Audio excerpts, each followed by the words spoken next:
자, 이제 557페이지에서 양가로 이번에 분묘기지권자가 있는데, 자, 이 분묘기지권은 일단 범위를 좀 잘 정리하시면 끝나요.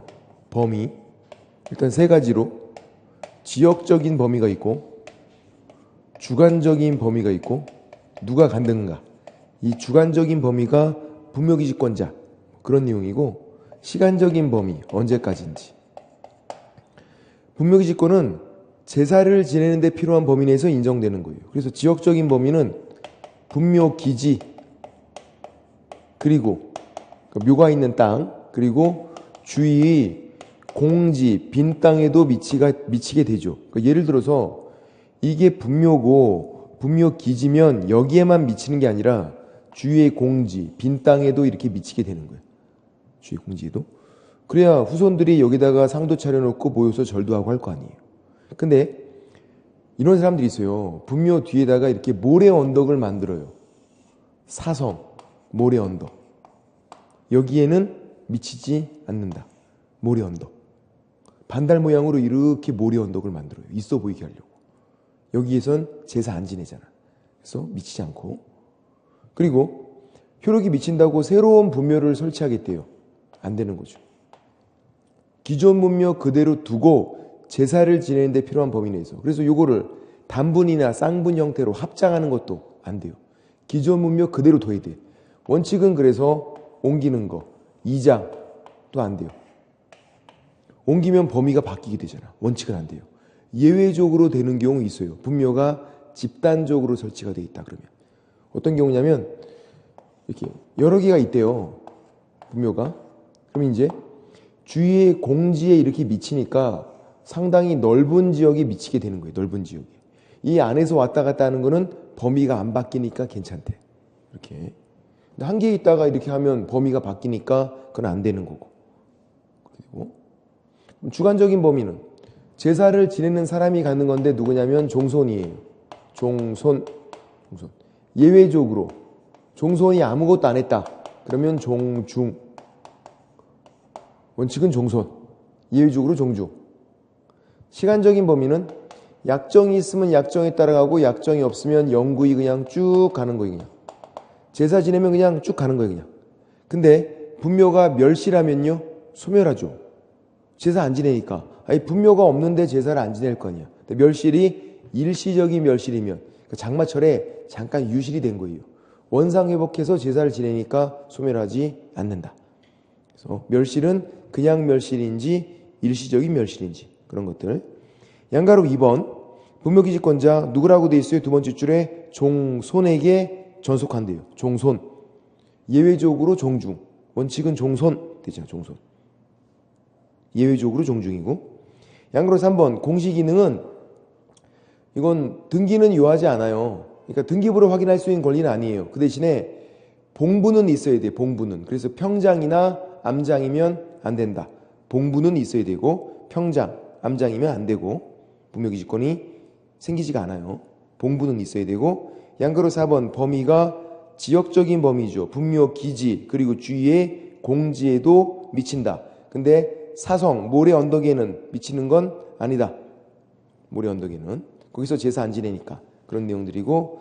넘겨보면 양가로 5번 지료와 존속기간인데 동그라미 1번 지료는 디귿만 별표죠. 시효취득은 무상. 시효취득은 무상. 그거 보시면 되고. 그 다음 동그라미 2번 존속기간은 약정이 있으면 약정 따라가고 약정이 없으면 쭉 가는 거예요. 지상권은요 영구 무한으로 설정할 수 있어요. 얘도 지상권 유사 물건이니까 영구히 그냥 쭉 가는 거야. 제사 지내면. 양가로 6번 새로운 분묘 설치 제한. 효력이 미친다고 새로운 분묘 설치 안 되고 합장하는 것도 안 되고 기존 분묘 그대로 돌아. 원칙은 그래서 이장도 안 된다. 옆에 559페이지에서 판례에서 3번 판례는 좀 별표를 칠해주세요. 3번 판례는 별표. 2번 판례도 한번 볼게요. 2번 판례는 분묘가 집단적으로 설치되어 있는 거죠. 그럼 그 안에서 이장하는 건 된다. 집단적으로 설치되어 있으면. 이거 아까 설명드린 거. 자, 3번은 멸실인데 일시적인 멸실이면 소멸하지 않는다. 일시적인 멸실이면 원상 회복해서 제사를 지내니까 그렇게 보시면 되고, 이런 내용들은 민법 시간에 배워요. 그래서 560페이지에서 대표 예제를 보세요. 우리 이제 중개실무로 이렇게 나왔죠. 점수를 주려고. 틀리라고 낸 게 아니에요. 560페이지에서 2번 문제를 보면 분묘기지권 틀린 거, 기억, 장래의 묘소, 가묘는 분묘가 아니죠. 왜냐면 시신이 없거든요. 분묘는 시신이 안장되어 있어야 돼요. 시신이. 당연하죠. 지금 장래의 묘소, 가묘는 아직 시신이 안장되어 있지 않은 거예요. 그럼 어떻게 이걸 묘라고 불러? 분묘는 시신은 안장되어 있어야 된다. 그래서 장래의 묘소, 가묘는 묘가 아니니까 분묘가 맞고, 니은, 분묘의 특성상 타인 승낙 없이 분묘를 설치했어요. 그러면 바로 분묘기지권 생겨요? 남의 땅에 몰래 설치하면 20년 버텨야죠. 시효취득. 바로 생기는 게 아니라 20년. 타인이 승낙을 했으면 바로 생겨도, 승낙을 했으면, 몰래 설치했으면, 승낙 없이 몰래 설치하면 시효취득은 20년 걸려. 20년. 디귿, 평장이나 암장이면 안 되죠. 인정이 안 된다. 평장이나 암장이면 봉부는 있어야 되는 거고, 그렇게. 그 다음 리을은 분묘기지 자체에 한정되는 게 아니라 주위의 공지, 빈 땅에도 미친다. 그래서 틀린 거는 니은 틀렸고, 즉시 분묘기지권 생기는 게 아니라 20년 지나야 되고, 리을도 주위 공지에도 미치죠. 주위 공지에도. 틀린 거는 2번 니은 리을. 이 정도 문제고요. 이제 장사법을 보세요. 밑에 이 장사법은 민법 시간에 안 배우거든요. 이걸 봐야 돼. 장사 등에 관한 법률 필요한 것만 딱 체크하면 돼요. 나오는 것만 나오니까. 장사 등에 관한 법률이고 2001년 1월 13일 개정해서 시행됐대요. 이 날짜가 중요한 날짜예요. 실제로는 뭐 시험에 나오지 않겠지만 되게 중요한 날짜예요. 왜냐하면 요 날짜를 기준해서 2001년 1월 13일 이후에 몰래 설치했대요. 타인 토지에. 시효취득이 안 돼. 그 전에 설치한 건 되고 그렇게요. 최근에 판례도 있었네. 그 전에 설치한 건 20년 지나면 시효취득이 된다. 그렇게 판례가. 그러니까 이 법 시행 이후에 설치한 것만 시효취득이 안 되는 거예요. 그래서 시효취득을 막는 법이다. 요 법 시행 날짜 이후부터는 시효취득이 안 되는 거예요. 그리고 이 장사 등에 관한 법, 줄여서 장사법, 이 법에서 묘지 종류를 나누고 있는데, 묘지 종류가 561페이지에서 양가로 5번에 뭐 사설묘지 설치 이렇게 되어 있는데, 묘지 종류예요. 묘지 종류를 외우시는 건 아닌데 그냥 한번 크게 한번 적어는 볼게요. 공설묘지, 국가가 만든 거, 사설묘지, 개인이 만든 거. 자, 국가가 만든 거에 국립묘지는 빠져요. 국립묘지는 법이 따로 있는 거고, 국가 이외, 그러니까 국립묘지 이외에 국가가 만든 거, 그리고 사설묘지. 사설묘지는요, 법인묘지가 있고, 종중, 문중묘지가 있고, 묘지. 다 묘지예요. 법인묘지, 종중, 문중묘지, 가족묘지, 그리고 개인묘지 이렇게 있어요. 자, 이렇게 많은 묘지 중에서 혼자만 사용하는 건 개인묘지니까 개인묘지만 법조문이 달리 돼 있다고. 개인묘지는요, 만든 다음에 신고를 하래요. 나머지는 법인묘지, 종중, 문중묘지, 가족묘지 전부 다 사전에 허가를 받아야 돼. 만들기 전에. 공설묘지는 그냥 만들면 되고 국가가. 개인묘지만 신고, 그리고 개인묘지만 혼자 쓸 때 넓게 30제곱미터 초과금지, 그러니까 30제곱미터 이하까지 된다는 얘기예요. 여기까지. 혼자 쓸 때 넓게. 나머지는 10제곱미터예요. 이하. 자, 질문. 개인묘지는 혼자 쓰는 거래요? 합장이 가능해요? 불가능해요? 개인묘지는 합장. 혼자 쓰는 건데 합장. 불가능하죠. 개인묘지는 합장이 안 나온다고. 혼자 쓰는 거니까. 나머지는요. 10 더하기 10은 20일 거 아니야. 그죠? 합장이 가능하니까. 개인묘지는 합장이 불가능하고 나머지는 10 더하기 10은 20이면 좋을 텐데 합장 시 15제곱미터예요. 분묘 한기 및 시설물은 10제곱미터고 합장 시 20이 아니라 15라고. 20으로 나온 적이 있었죠. 당연히. 10 더하기 10은 20이겠지. 아니라고. 15. 부부끼리니까 좀 더 바짝 붙어 있어야 돼. 15제곱미터. 그것만. 그리고 이거는 분묘 한기 및 시설물이 면적이에요. 분묘 한기 및 시설물. 전체 면적이 있어요. 전체. 개인묘지는요. 어차피 묘가 한 개이기 때문에 똑같이 그냥 30이에요. 개인묘지는. 나머지는 100, 1000, 10만. 자, 어디를 보시냐면 거기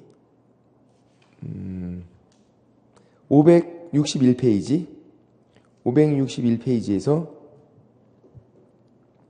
양가로 3번을 보세요. 분묘의 점유 면적.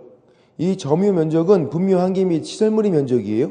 동그라미 1번은 함께 쓰는 거니까 10제곱미터고 합장시 15. 동그라미 2번 개인묘지는 30 이렇게 돼 있고 개인묘지는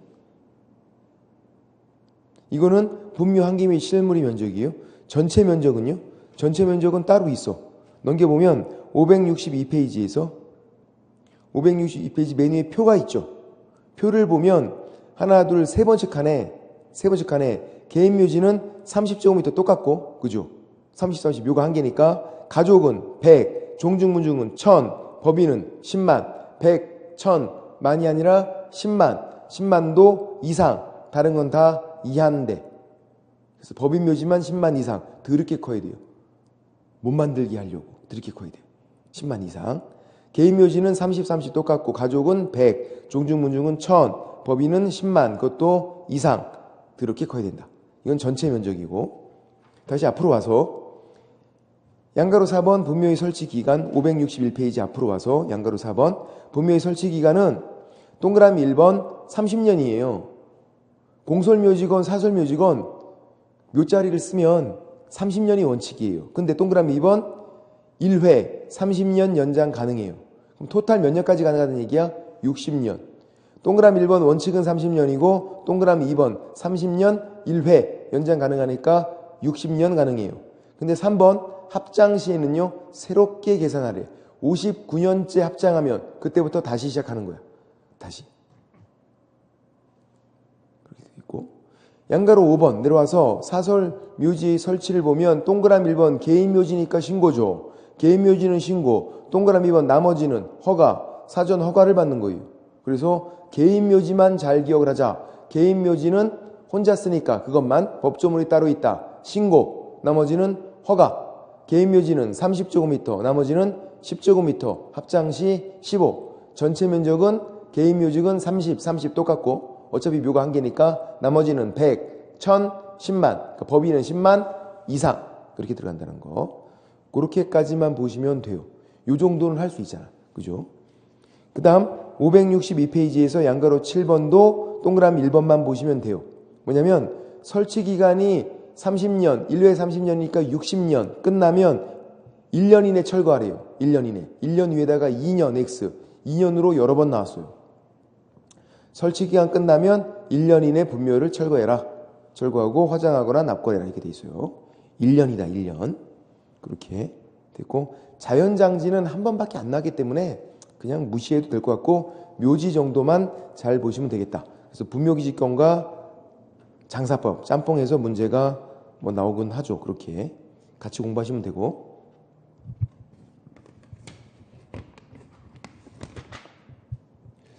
문제를 풀어보면요.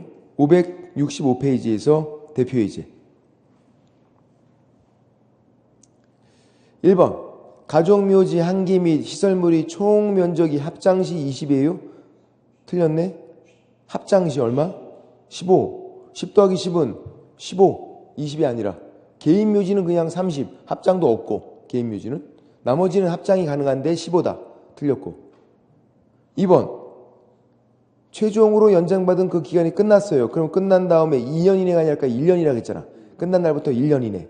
틀렸고 3번 평장이면 안 되죠. 봉부는 있어야 한다고요. 평장이나 암장은 시신이 매장되어 있어도 안 돼요. 봉분이 꼭 필요하고 그 다음 4번은 토지 소유자 설치 승낙만 받아 분묘를 설치했어요. 토지 소유자가 승낙을 해준 거예요. 그러면 사용대차에 따른 차주의 권리 사용대차 밑에다가 채권 자 이게 채권이에요? 아니죠. 아까 지상권 유사 물권이라고 그랬잖아요. 토지 소유자가 승낙을 했어도 분묘기지권이 생기는 거고 그러면 그건 물권이야. 분묘기지권은 물권이다. 사용대차는 채권을 말하는 거예요. X. 답은 5번. 뭐냐면 토지 소유자 승낙 없이 몰래 설치했어요. 그러면 수요 취득을 이유로 자연장 보존을 위한 권리를 주장할 수 없다가 맞죠. 무슨 말이냐면 몰래 설치하면 그 분묘나 뭐 자연장에 있으면 자연장 그거를 보존을 위한 권리를 주장할 수가 없대요. 수요 취득이 안 된대요. 이제는 안 된다고요. 아무런 말이 없으면 이 장사법 시행 이후고 이제 몰래 설치하면 걸리면 빼야 된다고요. 그게 묘자리를 쓰건 자연장을 하건 뭐하건 자연장은 수목이나 잔디밭에 안정하는 거예요. 안장하는 거. 걸리면 빼라 이제. 그 보존을 위한 권리를 주장할 수가 없다. 몰래 설치했잖아. 걸리면 뺀다. 수요 취득이 안 되는 거라고 그랬잖아요. 이제는. 답은 5번. 그 전에 설치한 거 2001년 1월 13일 이전 그러니까 1월 12일까지 설치한 건 돼요. 그 전에 설치한 건.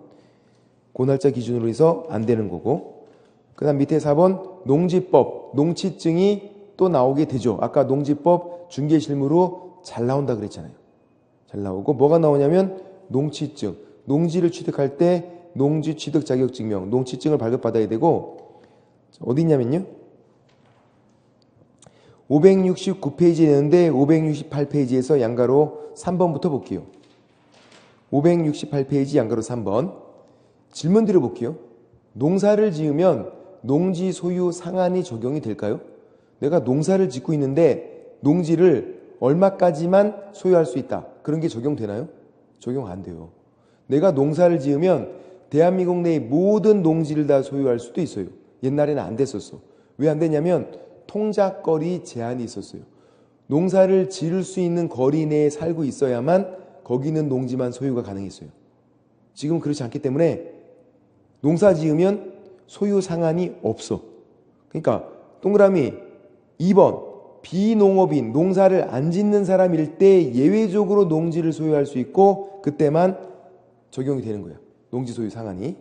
동그라미 1번 농업인은 제한 없고 동그라미 2번 비농업인은 박스를 보세요. 이제 박스 기역 니은 디귿이 비농업인인 거죠. 농사 안 지을 때 상속받으면 1만까지 농사 안 지으면 농사 지으면 전부 농사 안 지으면 1만까지 니은은 이농이래요. 8년 이상 농사 짓다가 이농 농사 안 짓잖아요. 1만까지 그래도 8년 이상 농사 지었으니까 1만까지 그렇게 되고 우리는 디귿 주말 체험 영농은요. 세대원 전부가 소유하는 게 1천 미만이에요. 1만 X 1천 미만이니까 1천도 안 돼요. 1천 X 1천도 안 돼. 그러니까 남편 500 부인 500도 안 되는 거야. 세대원 전부가 소유하는 게 1천이니까 1천 미만이 되잖아요. 남편 500 부인 500이면 1천이잖아요. 1000도 안 된다고. 그래서 1천 미만 세대원 전부가 소유하는 거 각각이 아니라 전부 그렇게 된 거고. 그래서 그게 나오고 옆에 이제 양가로 4번 농지 취득 자격 증명. 농사를 지을 때 농취증이 필요하다. 농지 취득 자격 증명. 농취증을 발급받아야 되는데 농취증 넘겨보면요. 570페이지 다음 페이지에서 박스 밑에를 표 밑에를 보면 시구 읍면장에게 발급받으래요. 시구 읍면장. 군수가 아니라. 그 박스 밑에다가 그냥 군수 X라고 크게 적어놔야 돼. 군수는 눈을 씻고 찾아봐도 없잖아요. 시구 읍면장. 농지니까 시구 읍면장에게 농취증을 발급받고 4일 이내 발급을 해줘요. 4일 이내 농취증을. 그런 말도 나오죠. 4일 이내 발급을 해줘라.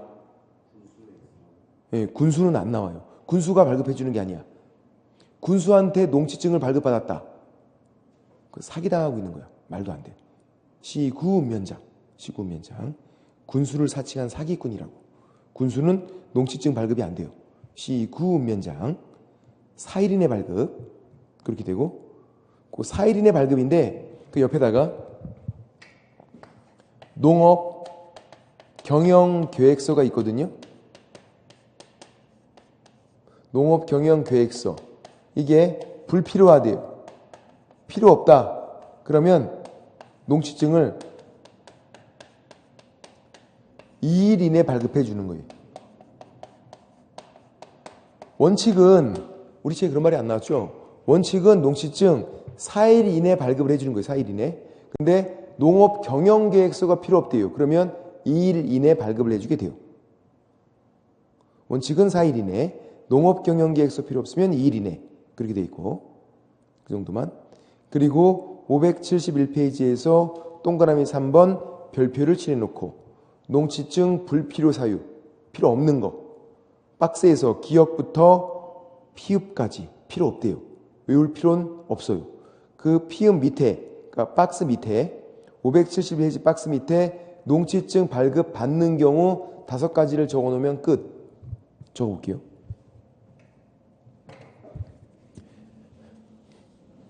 오히려 발급 받는 경우를 잘 봐야 돼.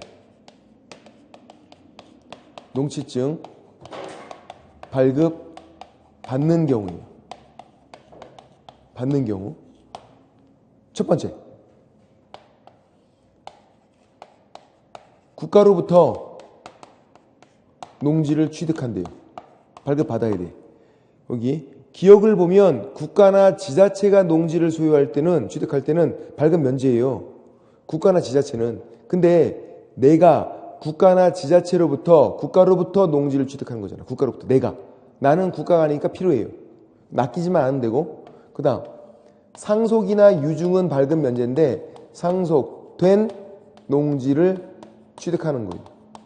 발급 받아야죠. 상속 끝난 거잖아. 그러니까 기역, 니은은 낚이지만 않으면 돼요. 기역, 니은. 그러니까 1번, 2번과 기역, 니은을 잘 봐서. 국가나 지자체가 농지를 취득할 때는 농취증 필요 없고, 근데 국가로부터 내가 농지를 취득할 때는 농취증 필요하고, 상속이나 유증은 농취증 필요 없고, 근데 상속이 끝난 거라면 당연히 필요하고.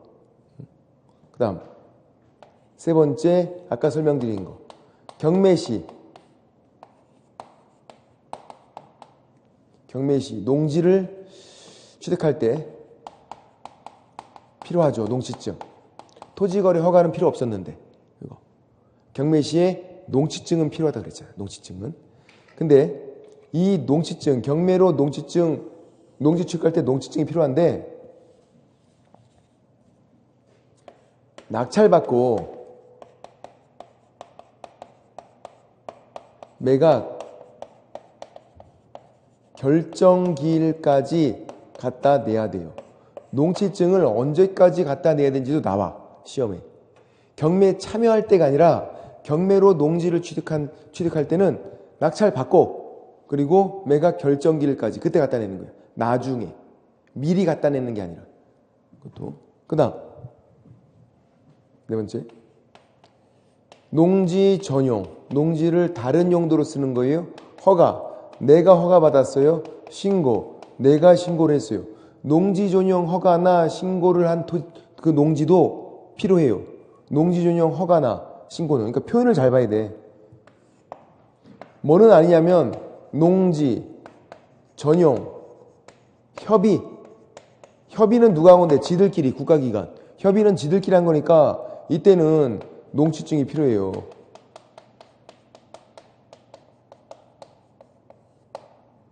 필요 없죠. 이때는 필요 없고.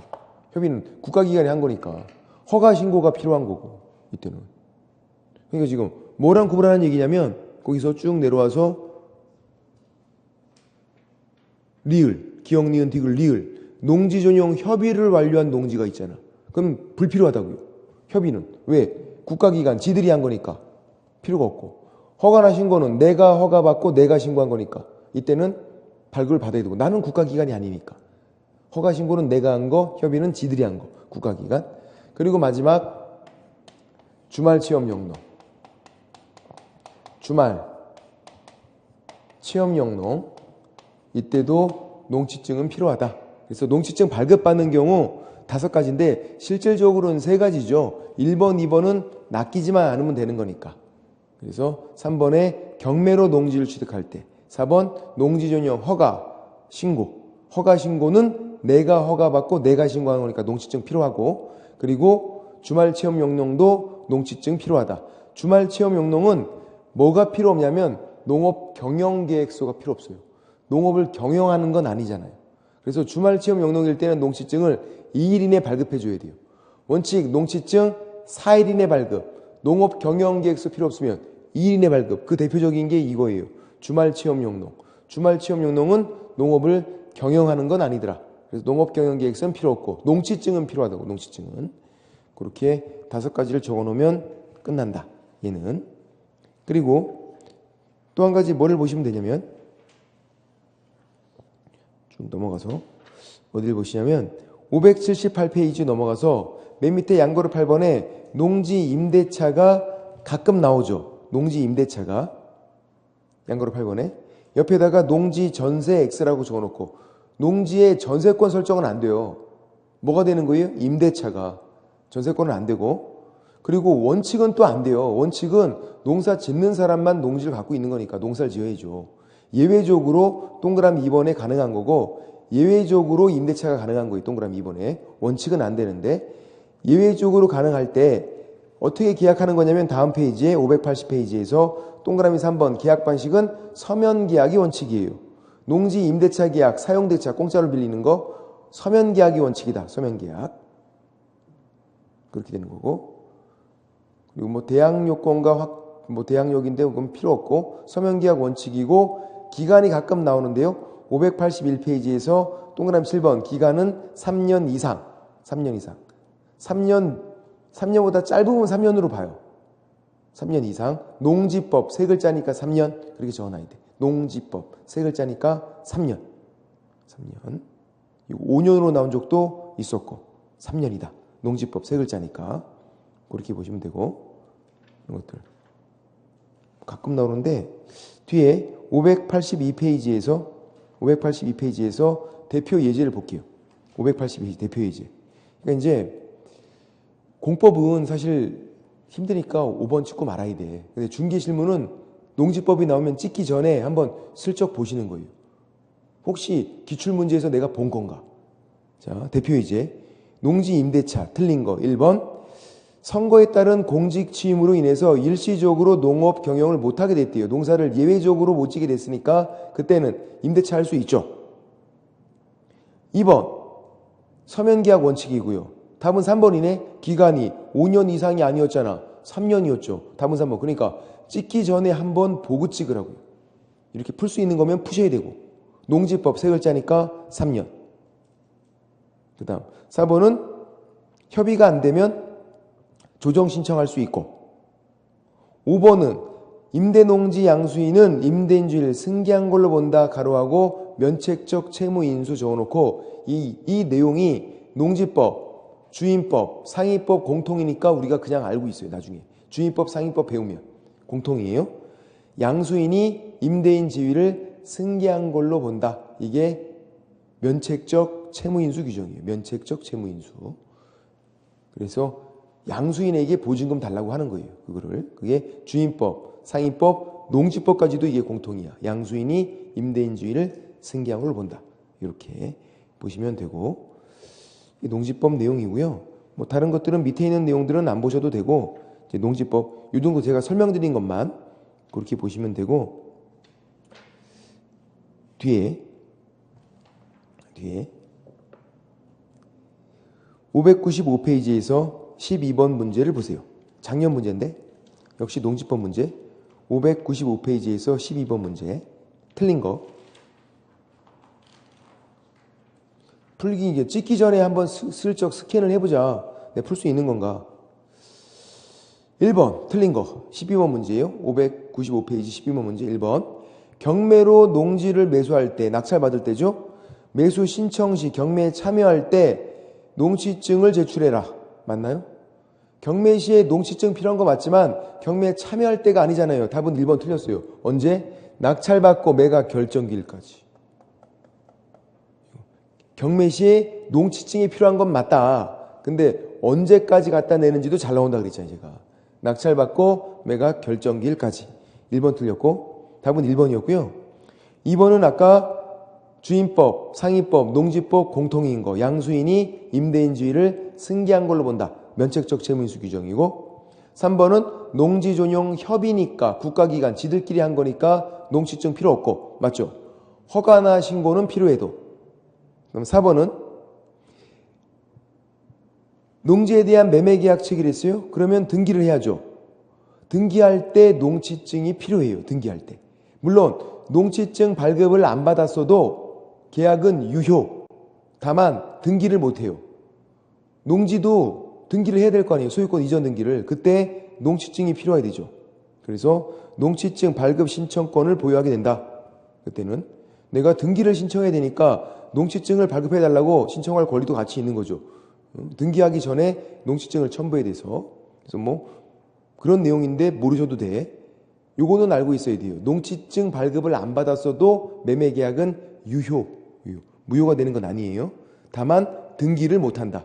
농취증이 없으면. 계약은 유효인데 그렇게 되고. 5번 주말 취용 용도일 때 세대원 전부가 소유하는 게 1천 미만 맞죠? 세대원 전부가 1천 미만까지 1천도 안 되고 1천 미만까지 각각이 아니라 전부. 답은 그래서 1번. 요 정도는 풀 수 있어야 돼요. 사실 대부분 다 맞췄어. 이 정도는 꼼꼼히 보면 그렇게 되고 됐고.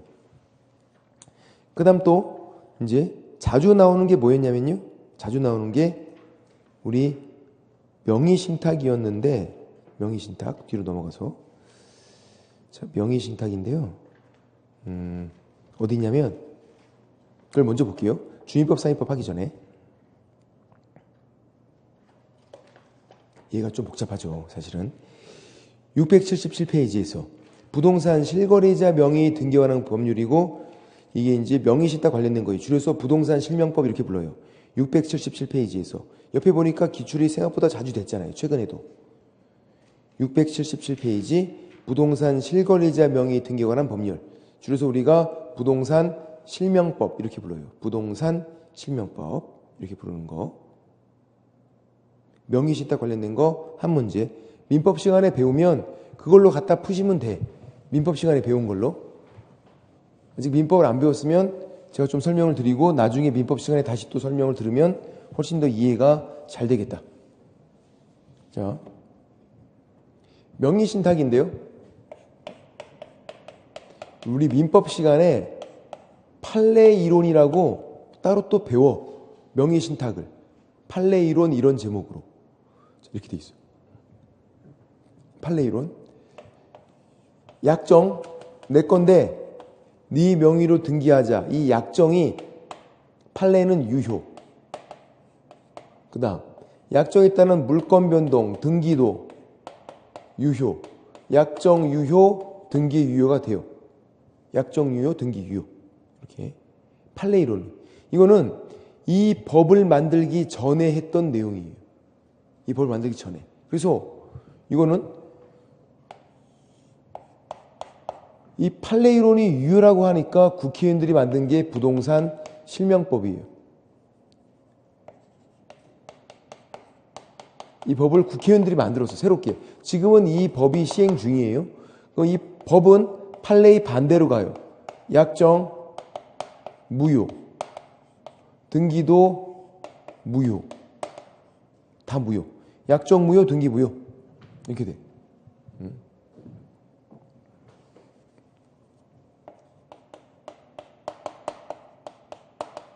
판례의 반대로.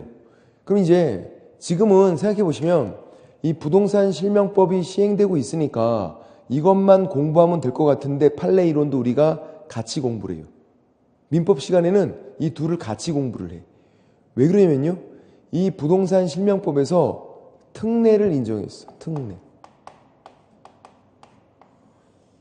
종중, 배우자, 종교단체. 종중, 배우자, 종교단체. 그 명의신탁이면요. 다시 일로 가는 거야. 유효. 그러면 이 부동산 실명법은 뭔데? 친구간. 그래서 민법 문제를 풀 때는 이게 사례 문제가 나오거든요. 민법 문제 풀 때. 명의신탁이 종중, 배우자, 종교단체인지 친구간인지 봐야 돼. 민법 문제를 풀 때는. 종중, 배우자, 종교단체면 이 판례 이론대로 문제를 푸는 거예요. 유효인 걸로. 이것도 생각보다 복잡해요. 근데 우리는 이게 안 나오니까 부동산 실명법만 공부하는 거예요. 근데 민법 시간에는 이것도 나오고 이것도 다 나오니까 명의신탁 종류를 봐야 된다고. 우리는 나오면 다 그냥 친구간의 명의신탁이에요. 우리는 친구간. 민법은 안 그렇다고. 최근 문제도 배우자가 명의신 딱 나온다고. 사례 문제로. 그럼 판례 이론대로 문제를 풀어야 돼. 그래서 결론은 명의신 딱 종류를 잘 보자. 종중 배우자 종교단체는 유효인 거, 판례 이론. 친구가 아니다. 부동산 실명법, 무효인 거. 명의신 딱 종류를 보고서 구분하고. 자, 이제 부동산 실명법만 제가 설명을 드려요. 얘는 약정 무효, 등기 무효인데 예외적으로 등기가 유효가 되는 경우 있어요. 등기가 유효. 어떤 경우냐면 매도인이 선이어야 돼. 매도인이 몰랐대요. 그러면 등기는 유효. 약정은 항상 무효. 항상. 매도인이 선이어도 약정은 무효. 종중 배우자 종교단체가 아니면 친구가 아니다 그러면 약정은 항상 무효. 친구가 아니면. 그리고 수탁자가 등기 명의인이에요. 등기 명의를 빌려준 사람. 신탁자가 원래 주인이고, 자, 수탁자랑 계약 체결한 제3자. 등기 명의인과 계약한 제3자는 몰랐건 알았건 불문하고 보호가 돼요. 선악 불문하고 보호가 돼. 제3자는. 이렇게. 근데 다만 이 제3자가 적극 가담했다 그런 말이 나와요. 제3자가 적극 가담했다. 적극 가담 이런 말이 보이면 그때는 보호가 안 돼요. 적극 가담 그런 말이 보이면. 그런 말이 안 보이면 단순히 그냥 악이다. 그럼 보호가 되는데. 단순히 악이면. 적극 가담 그때만 보호가 안 돼요. 그리고 이제 명의신탁 종류가 3가지가 나오는데 한번 설명을 드려볼게요. 먼저 이자간 2명 나오는 거예요. 2명 나오는 거. 얘는 어렵지 않죠. 단순 명의신탁 이렇게 부르고 갑이 신탁자, 을이 수탁자, 원래 주인 등기 명의를 빌려준 사람. 둘이 뭐 하냐면요. 약정을 해요. 야, 내 건데 네 명의로 등기 좀 해줘. 그렇게 할게. 약정한 다음에 등기가 넘어가서 현재 을 명의로 등기가 되어 있는 거예요. 이런 상태가 된 거예요. 친구가 아니었어. 종중 배우자 종교단체면 판례 이론이니까. 친구간. 그러면 누가 소유권자인지 판단하는 게 중요하다. 이때. 자, 약정 무효. 항상 무효라 그랬죠, 제가. 친구가 아니면. 등기 매도인도 안 나왔어요. 무효. 이때는 이 내용이 그대로 적용이 되는 거예요. 약정 무효, 등기 무효. 다 무효. 누가 소유권자? 갑. 왜냐하면 얘 명의로 등기가 있어도 이게 무효인 등기니까 무효 돌아가는 거예요. 무효 돌아가. 취소 돌아가. 해제 돌아가. 소유권이 갑에게 귀속한다. 등기가 얘한테 있어도 그냥 돌아가는 거예요. 갑이 소유권자예요. 그러면 갑은 소유권자인데 자기 명의로 등기가 안 돼 있잖아요. 등기를 어떻게 받아야 돼요? 자기가 소유권자인데 을 명의로 등기가 돼 있다고. 등기를 받아오고 싶어요, 다시. 이게 혹시 될까요? 얘를 약정을 해지를 하고 해지에 기해서 소유권 이전 등기를 청구한대요. 될까? 안 돼요. 왜? 무효잖아. 그게 되는 게 있는데 저기 판례 이론. 종중 배우자 종교단체 이때는 유효니까 해지가 돼요. 이걸 해지할 수 있어. 그럼 판례 이론이지. 친구간은 무효잖아요. 해지가 안 돼. 그럼 어떻게 하는 거냐면 소유권자는 소유권에 기해서 소유권 이전 등기 말소, 등기 말소를 청구하는 거예요. 아니면 더 어려운 거 있어. 진정명의 회복을 원인으로 소유권 이전 등기 청구하는 거. 그런 거 등기법 시간에 배우셨나요? 그렇게 하는 거예요. 그렇게 하면서 찾아오는 거예요. 자기 명의로 찾아올 때. 소유권에 기해서 소유권 이전 등기 말소, 등기 말소를 청구하든지 진정명의 회복을 원인으로 소유권 이전 등기를 청구하든지. 그리고 수탁자가 자기 명의로 등기가 됐을 때 팔았어요. 그러면 제3자는 보호가 된다. 악이어도 적극 가담만 아니면 제3자는 권리를 취득한다. 그 제3자에게 대항할 수 없다. 그렇게 하는 거죠. 그 다음에 이제 두 번째 중간생략형.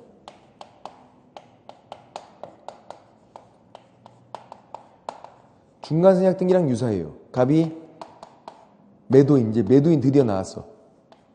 을이 수탁자 면서 매수인, 매수인이면서 신탁자. 그렇게 되죠. 그 다음 병이 수탁자 이렇게 해야죠. 자, 이렇게 쓴 다음에 차례대로 하면 돼요. 신탁자랑 수탁자랑 뭐 했냐면 약정을 한다. 내 건데 네 명의로 등기해. 매도인과 매수인이 뭐 한다? 매매를 한다. 매매. 자, 매매계약 체결하면서 부탁을 한 거죠. 얘가 어떻게 했냐면 등기를 자기 친구한테 넘겨달라고 부탁. 오케이. 그래서 등기가 병명의로, 수탁자 명의로 등기가 넘어간 거야. 이렇게.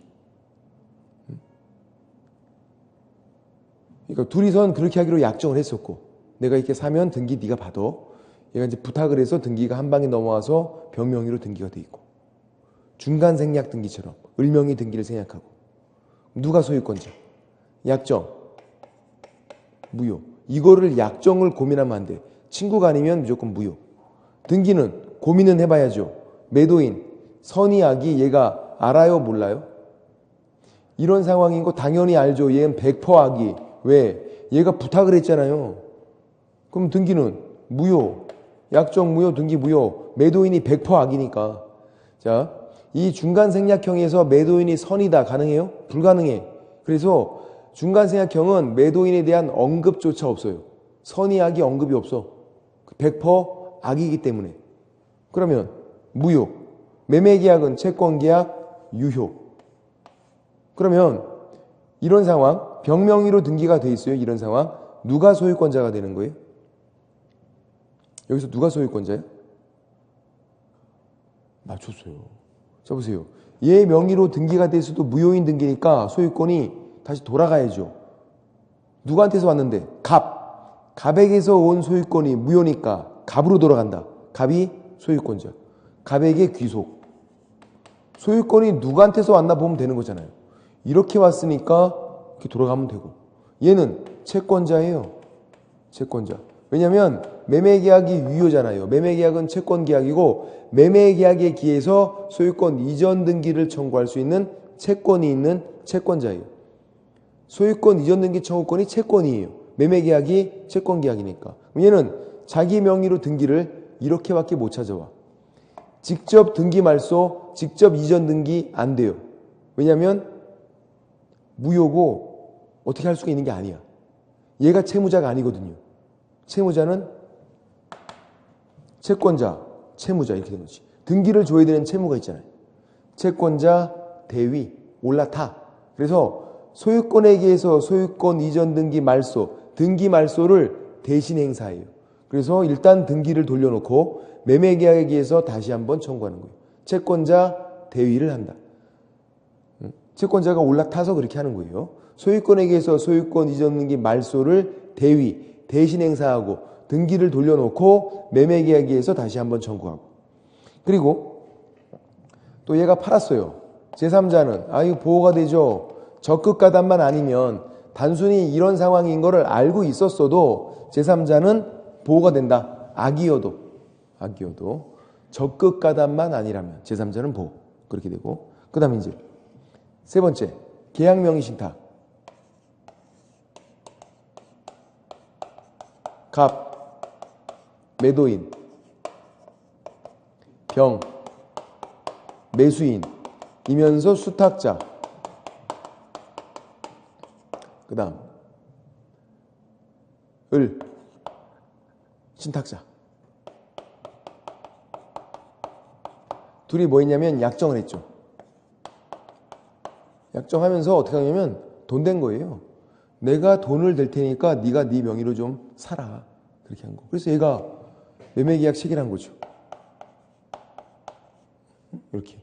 얘는 돈 대고 가서 사고 등기가 이렇게 넘어가고 수탁자 명의로. 얘는 돈만 댄 거고. 그럼 이제 누가 소유권자인지 어떤 상황인지는 이해가 되시죠? 돈 될 테니까 네가 네 명의로 사. 그런 거. 그러면 약정은 무효. 이거 항상 무효라고 그랬잖아요. 등기는 매도인 나왔네. 선의악이 통상적으로는 선의 알기가 어렵잖아. 이렇게 매매계약 체결하고 등기도 걔한테 주니까 알기가 어려워요. 근데 얘는 선일 수도 있고 악일 수도 있어. 얘가 말을 했으면 알 거 아니야. 그래서 계약명의신탁은 매도인에 대한 언급이 나와요. 선이다, 악이다. 통상적으로는 선의. 등기 유효. 매매계약, 채권계약으로서 유효. 누가 소유권자? 병, 매수인, 수탁자가 소유권자. 맞죠? 정상적인 계약으로 정상적인 등기 받았잖아. 소유권자. 만약에 악이면 무효, 돌아가서 갑이 소유권자. 선이면 유효, 병이 소유권자, 수탁자가. 어떤 경우든 계약명의 신탁에서는 얘는 신탁자는 소유권 취득이 안 돼요. 다만 돈 된 것만 달라고 할 수 있어. 돈은 얘 입장에서는 자기 돈이 아니잖아요. 갚아야지. 매수자금만 부당이득 반환 청구가 된다. 이 부동산에 대한 소유권은 신탁자가 취득이 안 돼요. 매도인이 선일 때는 병, 수탁자가 소유권자. 악이면 무효니까 돌아가서 갑, 매도인이 소유권자. 또 팔면 제3자는 보호가 된다. 악이어도 보호가 된다고. 적극가당 그런 말만 안 보이면. 다만 또 똑같죠. 악이어서 무효면 얘가 소유권자인데 그래도 제3자는 보호가 된다고. 제3자는 선악불문하고 보호가 된다. 적극가당 그런 말만 안 나오면. 자, 한 가지만 더 설명드리면 이거예요. 신탁자가 팔아요. 산 사람은 보호가 된단 말이에요. 산 사람은.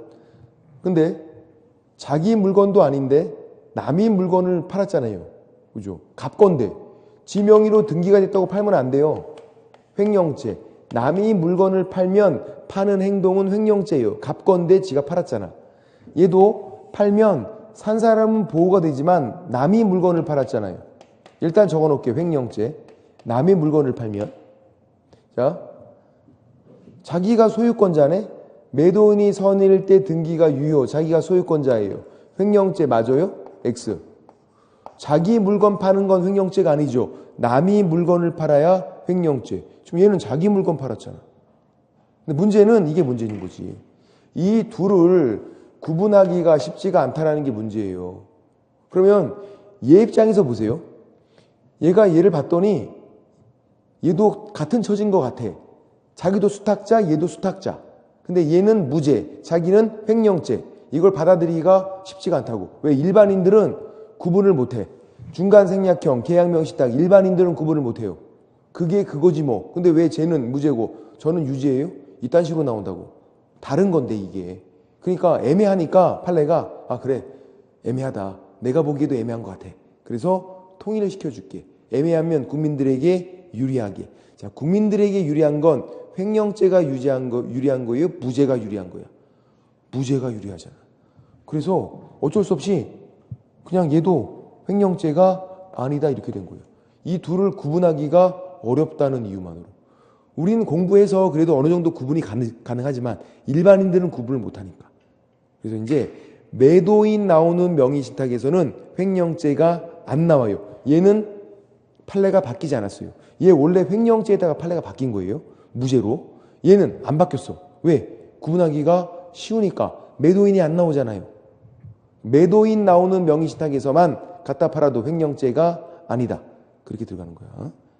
그래서 어느 명의신탁인지 잘 보는 게 중요하고, 한 가지만 더 설명드리면, 자, 이 횡령죄를 뭐랑 오해하시면 안 되냐면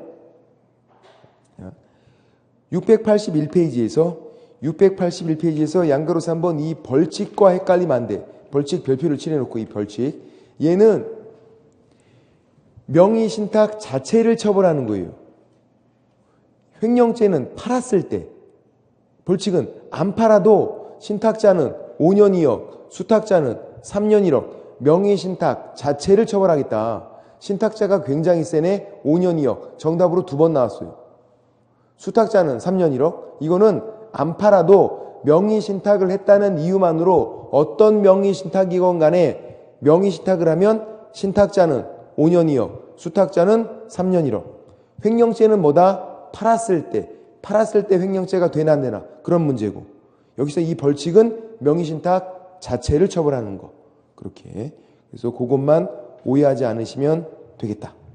그렇게 되고 그런 내용이고, 679페이지에서 다시 앞으로 한 칸 와서 679페이지에서 양가로 2번은 종중, 배우자, 종교단체, 특례죠. 특례니까 이건 옆에다가 뭐라고 적냐면 유효한 명의신탁 이렇게 적어놔야 돼.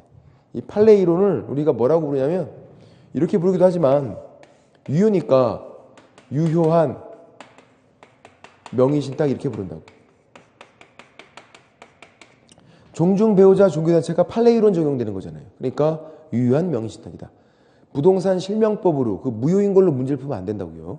유효인 걸로 문제를 푸는 다른 문제고 좀 쉬었다가 관련 문제들을 한번 풀어볼게요. 예, 뒤에 있는 문제들을 좀 쉬겠습니다.